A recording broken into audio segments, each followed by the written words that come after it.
क्या हालत है इस समय प्रदेश में। महंगाई, कितनी महंगाई, कितनी बेईमानी, कितना भ्रष्टाचार।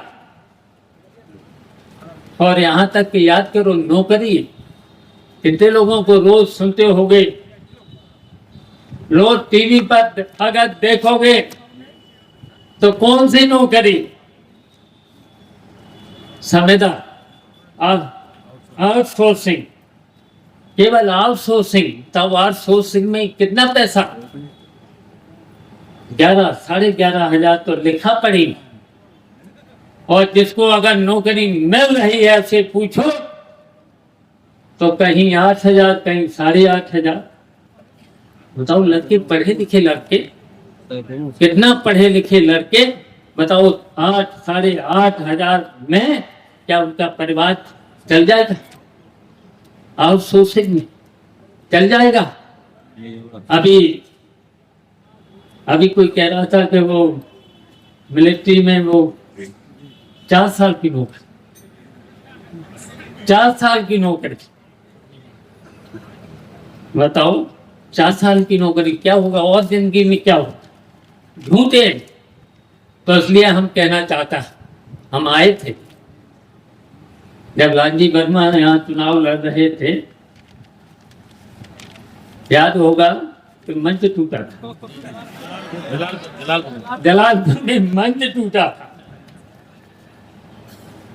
तब मंच टूटा था तो मैंने कहा था ये तो शुभ हो गया है, अब तो चुनाव जीतेंगे। तब भारतीय जनता पार्टी की तरफ से कोई बयान आया था कि ये अशुभ हो गया। तब मैंने कहा था कि भाई मैंने तो नेताजी से सुना था, अगर इस तरीका के कहीं पर भी अगर कहीं मंच टूटता है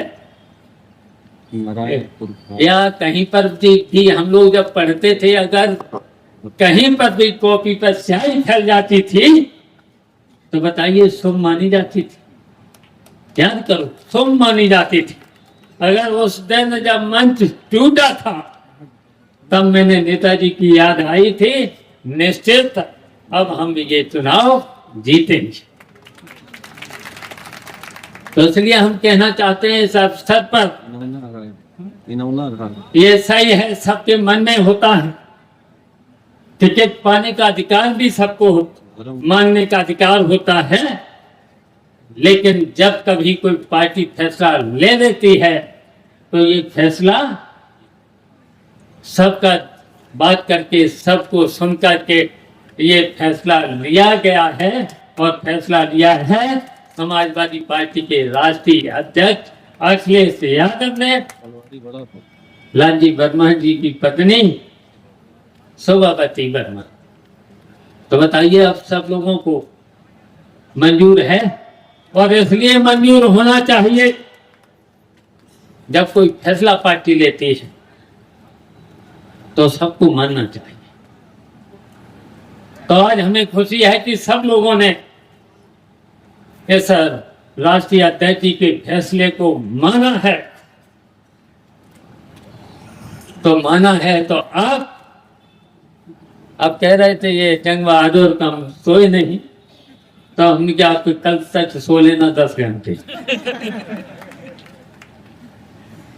10 घंटे सो लेना, नहीं सुनेंगे, जिता के भेजेंगे। लेकिन हम कहेंगे आप सब लोगों की भी जिम्मेदारी है, आप सब लोगों की भी जिम्मेदारी है।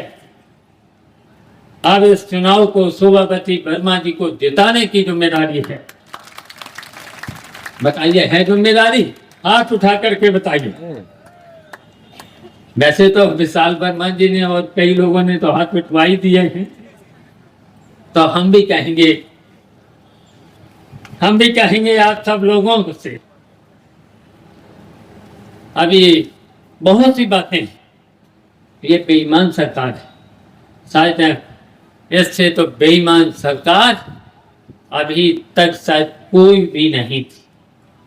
और रामराज की बात करते हैं, और रामराज की बात करने वाले लोग ही इतने बेईमान अगर हो जाए तो बताओ फिर ऐसे क्या कहेंगे? फिर तो सीधा सीधा आज भारतीय जनता पार्टी की जब से आई है लगता है तभी से तो कलयुग आ गया है।